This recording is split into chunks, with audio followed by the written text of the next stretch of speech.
Good morning, friends. Welcome to Merchant Engineering College Electrical Department. We discussed the semester 7 switchgear and protection subject, and we discuss now in chapter 2 overcurrent protection of transmission line. And the last overcurrent relay is the directional and induction type overcurrent relay. Means કે આ રિલેની અંદર આપણે અગાઉના આજના બે lecture છે કે જેમાં ડાયરેક્શનલ ફીચર્સની પણ વાત કરી અને ઓવર કરંટ જે આપણો ફીચર્સ છે એની વાત કરી. એ બંનેનું કોમ્બિનેશન છે. મીન્સ કે આ રિલેમાં બંને ફીચર્સ હશે, ડાયરેક્શનલ એલિમેન્ટ તો હશે સાથે એમાં ઓવર કરંટ એલિમેન્ટ પણ હશે. તો જોઈએ આપણે કઈ રીતે. જો અહીંયા આ જે લખેલું છે, જો આને સાઈડમાં લઈ લઈએ, કામ કરો આને.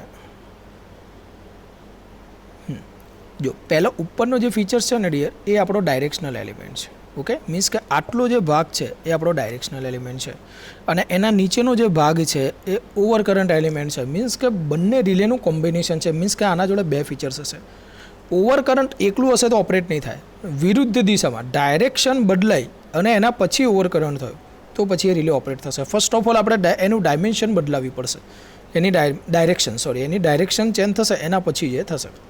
ઓકે, એની ડાયરેક્શન બદલાય અને પછી ઓવર કરંટ થાય તો રિલે ઓપરેટ થાય. એટલા માટે આ રિલેનું નામ છે directional induction type over current relay. અને પરીક્ષામાં ઘણી વખત પૂછાય પણ છે અને આપણને આવડવી બી જોઈએ. ખાલી આની અંદર જે આપણે ઈ શેપ અને સી શેપ જે બે આપણે એ બંને આપણા જે ઇલેક્ટ્રોમેગ્નેટ્સ હતા એવા બે યુનિટ્સ આમાં વપરાશે. એક યુનિટ વપરાશે ડાયરેક્શનલ એલિમેન્ટ માટે, બીજો યુનિટ વપરાશે ઓવર કરંટ એલિમેન્ટ માટે. ઓકે, તો જોઈએ આપણે ભાઈ directional over current relay consisted to element, એક ડાયરેક્શનલ એલિમેન્ટ અને બીજો નોન ડાયરેક્શનલ એલિમેન્ટ. ઓકે, ચલો પહેલું એમાં આવશે directional element. Non directional element means કે ઓવર કરંટ એલિમેન્ટ. ઓકે, ચલો હવે એમાં પહેલું છે ડાયરેક્શનલ એલિમેન્ટ્સ. હવે ડાયરેક્શનલ એલિમેન્ટ્સ વિશે વાત કરીએ આપણે. ઓકે, થોડું એમાં મોટું કરું છું. ઓકે, મોટાભાગની ફિગર્સ આઈ થિંક આપણે આગળ જે હતી ને એવી જ છે. ઓકે, ચાલશે. ઓકે, હવે જો it is essentially a directional power relay. Means કે આ ડાયરેક્શનલ પાવર રિલે છે which operate when the power flow in the specific direction. Means કે કોઈ ડાયરેક્શને બદલશે પાવર તો પછી એ ઓપરેટ થશે. Next, the voltage coil of this element is connected through PT. Means કે એની જે વોલ્ટેજ કોઇલ છે એ પીટી દ્વારા કનેક્ટ કરેલી હશે. મીન્સ કે એને આપણે કહીશું પોટેન્શિયલ કોઇલ. બીજું, the current coil of the element is energize through CT. હવે આ જો કરંટ કોઇલ છે આ નીચેની, ઓકે, એ કોના દ્વારા એનર્જાઇઝ થયેલી છે તો તમને અહીંયા બતાવું. ઓકે, અને અહીંયા ઉપર લઈ લો તો જો એ આ સીટી રહ્યું, જો એ સીટીનું કનેક્શન ક્યાં જઈ રહ્યું જુઓ તો તમે અહીંયા કે એ જે કરંટ કોઇલ છે એ સીટી દ્વારા એનર્જાઇઝ થઈ રહી છે. ઓકે, ચલો this winding is place over the upper electromagnet and non directional element. એટલે કે આ કરંટ કોઇલવાળું જે વાઇન્ડિંગ છે એ ક્યાં કનેક્ટ કરેલું છે જુઓ તો this winding is place over the upper electromagnet of the non directional element. એટલે કે આ કરંટ કોઇલ અહીંયા તો છે જ, સાથે સાથે નીચેનો આ જે નોન ડાયરેક્શનલ આપણો એલિમેન્ટ છે એના આ નોન ડાયરેક્શનલ જે એલિમેન્ટ છે એના અપર ઇલેક્ટ્રોમેગ્નેટમાં પણ એ કનેક્ટ કરેલું છે. ઓકે, ચલો બીજું અહીંયા હવે આપણે ટ્રીપ કોન્ટેક્ટની વાત કરીએ. એટલે કે અહીંયા ટ્રીપ કોન્ટેક્ટ છે એ બી, અહીંયા ટ્રીપ હલો સોરી, હા ફોન કટ કરતો હતો અને ભૂલથી ઉપડી ગયો. Okay, sorry. જો હવે આપણે અહીંયા જે આપણે કોન્ટેક્ટની વાત કરતા હતા એ બી કોન્ટેક્ટ્સ, એ જો ડાયરેક્ટલી કનેક્ટ કરેલા છે નીચે નોન ડાયરેક્શનલ યુનિટ સાથે, એટલે કે ઓવર કરંટ એલિમેન્ટ સાથે. ઓકે, તો એ આપણે જોવાનું છે. તો જો અહીંયા લખેલું the trip contact A B of the directional element are connected in series with the secondary circuit of the over current element. એટલે કે આ ટ્રીપ કોન્ટેક્ટ એ બી છે એ ધીમે ધીમે અહીંયા જો આ એ વાળો જે કોન્ટેક્ટ છે અહીંયા નીચેનું જે નોન ડાયરેક્શનલ યુનિટ છે ઓવર કરંટ યુનિટ છે એના સેકન્ડરી સાથે કનેક્ટ કરેલું છે. ઓકે, એટલે કે ફરીવાર વાંચો. The trip contact of A B of the directional element are connected in the series with the secondary circuit of the over current element આપણું over current element. Therefore, later the element cannot start operate until the secondary circuit is completed.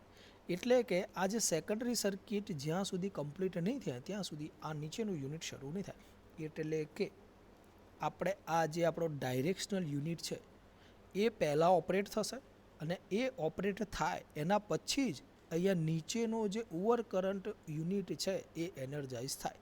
કેમ? કારણ કે directional યુનિટના એ બી contact close થશે, એના પછી જ નીચેવાળા units energise થાય છે. ઓકે મિત્રો, ખ્યાલ આવી ગયો અહીંયા? ચલો હવે આપણે એટલે કે અહીંયા એક સ્ટેટમેન્ટ આપેલું છે ઇન ધ અધર વર્લ્ડ.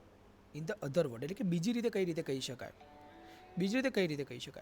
તો જો ધ ડાયરેક્શનલ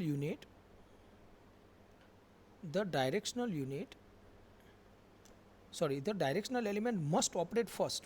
એટલે કે મેં તમને કીધું પહેલાં આ આપણો ડાયરેક્શનલ યુનિટ છે એને પહેલાં ઓપરેટ થવાનું છે. Okay, and then the over current element, એના પછી આ ઓવર કરંટ એલિમેન્ટ ઓપરેટ થશે. In the other word the directional element must operate first in order to operate the over current element. એટલે કે ઓવર કરંટ એલિમેન્ટને operate કરાવવું હોય તો પહેલાં આપણા ડાયરેક્શનલ એલિમેન્ટને ઓપરેટ થવું પડે.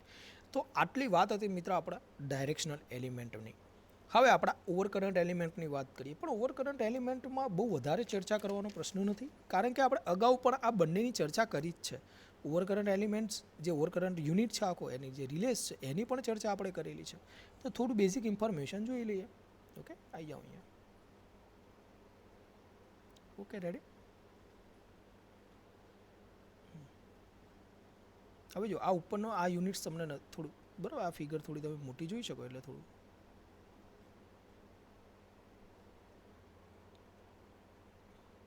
ઓકે, થોડું સરખું એવું ગોઠવીએ જેથી તમને પણ મજા આવે. ચલો હવે આપણે નોન ડાયરેક્શનલ યુનિટની વાત કરીએ. બરાબર, તો નોન ડાયરેક્શનલ યુનિટની અંદર છે કે it is a over current element similar explain in 2.10. Means કે આપણે અગાઉની થિયરીમાં આપણે વાત કરી દીધી એ રીતની જ આપણી રિલે છે. થોડી બીજી વાત કરી લઈએ. The spindle of the disc of this element carry a moving contact.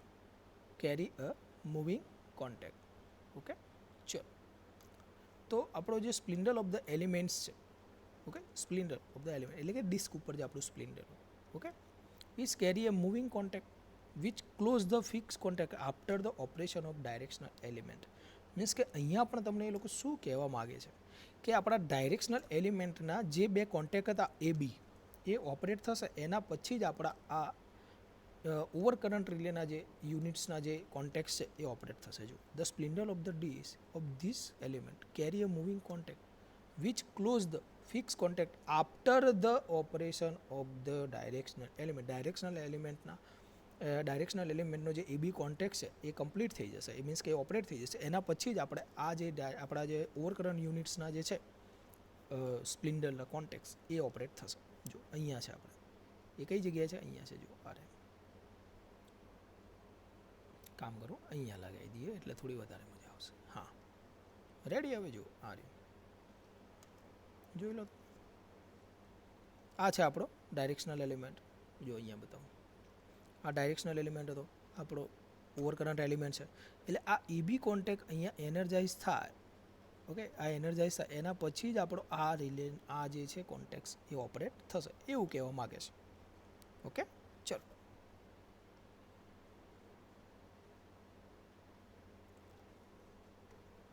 હવે બીજું પોઈન્ટ છે એમાં, it may be noted that the plug setting bridge is also provide on it.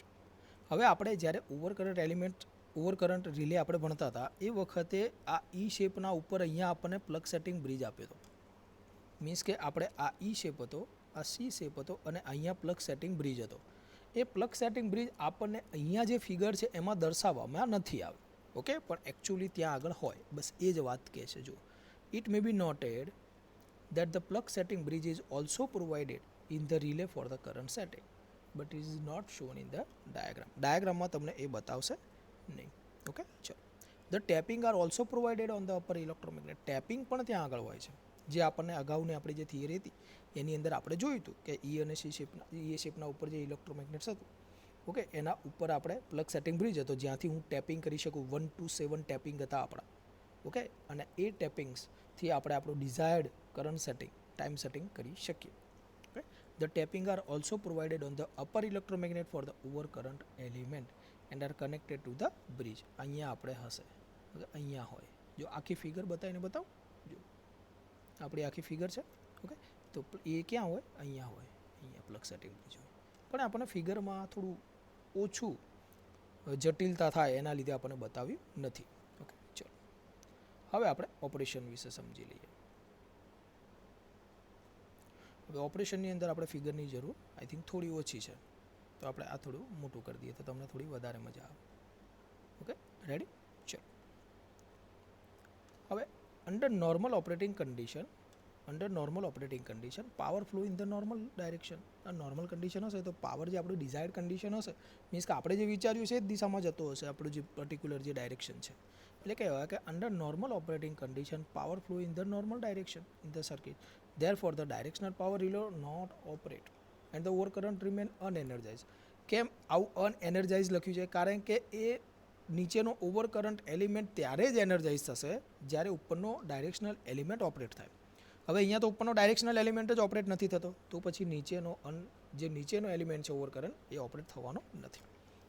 However, when the short circuit occur and if the current or a power flow in the reverse direction. હવે જો current ઓર power એવું કેમ લખ્યું જો તમને સમજો. Power P is equal to શું થાય છે? VI cos phi.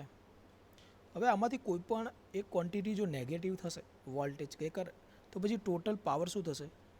નેગેટિવ થશે. મીન્સ કે એની ડાયરેક્શન ચેન્જ થઈ જશે. ઓકે, એટલા માટે એવું કહે છે. ઓકે, ચલો, સોરી. ચલો. However, when the short circuit occur and if the current or power flow in the reverse direction, the disk of the upper element rotate to bridge and the fix the contact AB. હવે figure બતાવો. AB વાળા contact close થઈ ગયા, means કે ઉપરનો directional element આપણો operate થઈ જશે. આ ડાયરેક્શનલ એલિમેન્ટ એટલે મીન્સ કે આપણા કોન્ટેક્ટ ક્લોઝ થઈ જશે, ડિસ્ક ફરશે. હવે AB કોન્ટેક્ટ એનર્જાઇઝ થશે એવું તરત જ એ નીચે આપણા જો અહીંયા નીચે આપણા જે આ ઓવર કરંટ એલિમેન્ટ છે એના સાથે કનેક્ટ છે, અને હવે એ બી ક્લોઝ થયા તો જ હવે આપણે એનર્જાઇઝ નીચેનો unit over current energize operate થવાની શરૂ થશે. ઓકે, ચલો.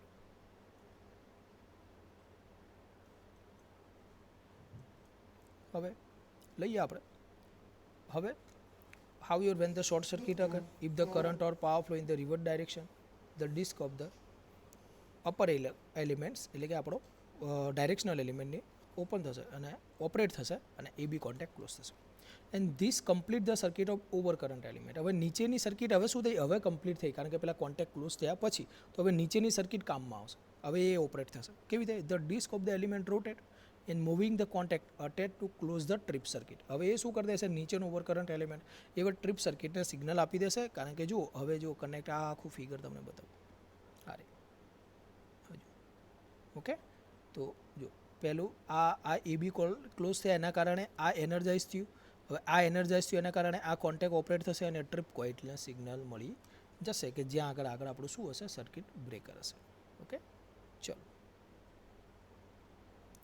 Okay, the disc of the element rotate and moving the contact close to the trip circuit.